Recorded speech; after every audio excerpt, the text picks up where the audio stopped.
On a warm Sunday morning 5 years ago, I woke up in a twin bed in a converted convent outside of Venice, Italy.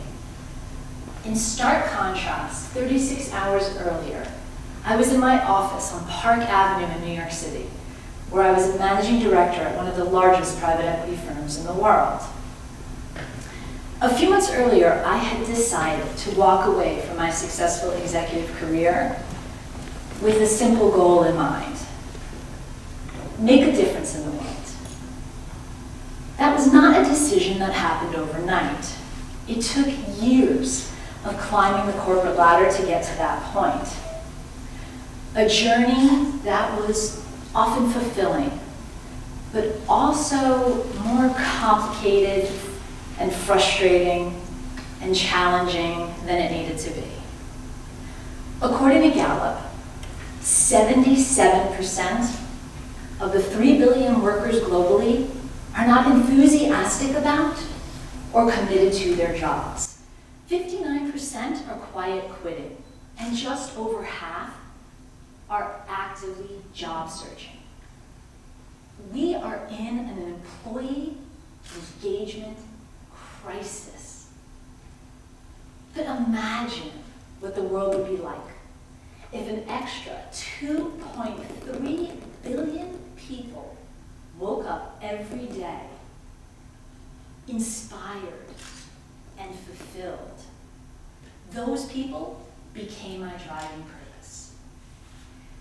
After 20 plus years in business, I knew that it would take something radical to make a clean break.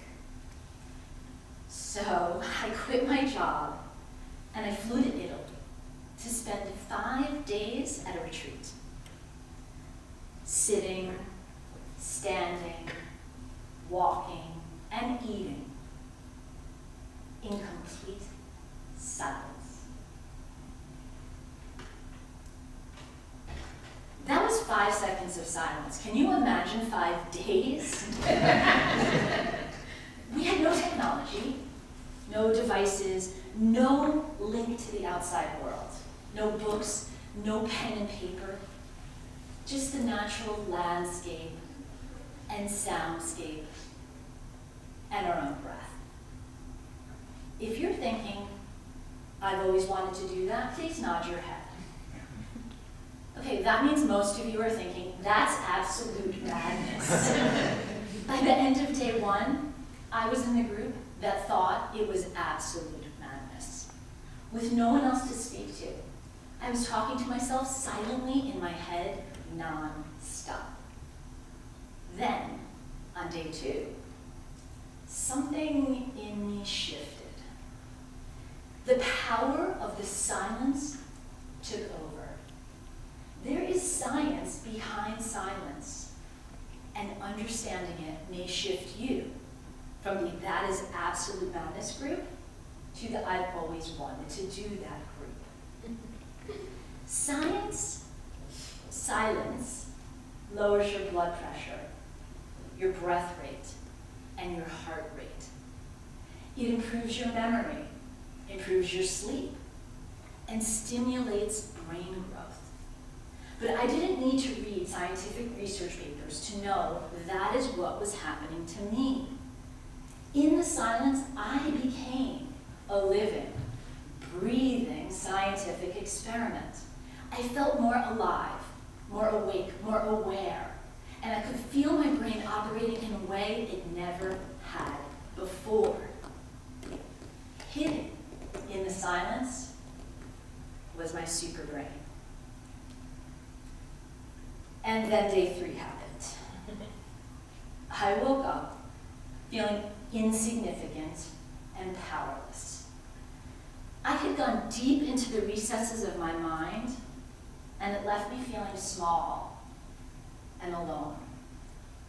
To make this somewhat depressive state worse, my mind became flooded with images of all the problems in the world that I had been burying. Depleting the planet of resources, degrading human health, desensitizing to starvation and war and inequality. There I was, alone, in silence, facing a world that I knew needs saving, yet feeling too small and insignificant to do anything about it. I was left wondering, how could I possibly make a difference? On day 4, I found my answer.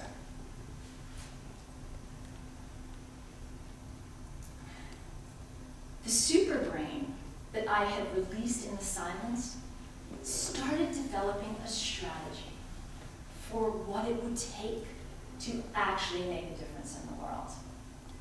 I would need infinite intelligence to develop solutions. I would need to reach everyone on the planet. I would need to be neutral to borders, to political beliefs, and to religious doctrine. I would need to be unconstrained, unregulated, and unstoppable. Although there are a handful of humans that think they can be all of those things, I am not one of them. But I have seen evidence of something that can be. We can map a progression from artificial, narrow intelligence, where humans prompt AI to perform specific tasks, to artificial general intelligence, where AI will perform just like humans, to superintelligence, where AI will outperform humans across all disciplines. I don't know if superintelligence will happen. I don't know if it will integrate with humans or take over the planet. But it doesn't matter, because I'm not actually worried about superintelligence taking over the planet and destroying humanity. I am worried about humanity destroying itself before superintelligence can do anything about it. That's why I am sharing with you the 2 things that we can do today that are guaranteed to change our future together. First, engage with AI intentionally. AI developers are less than 1% of the population, but 67% of the global population is connected to the internet.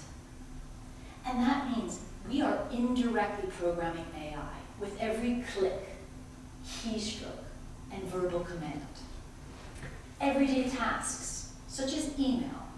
AI is reading every single one of your emails.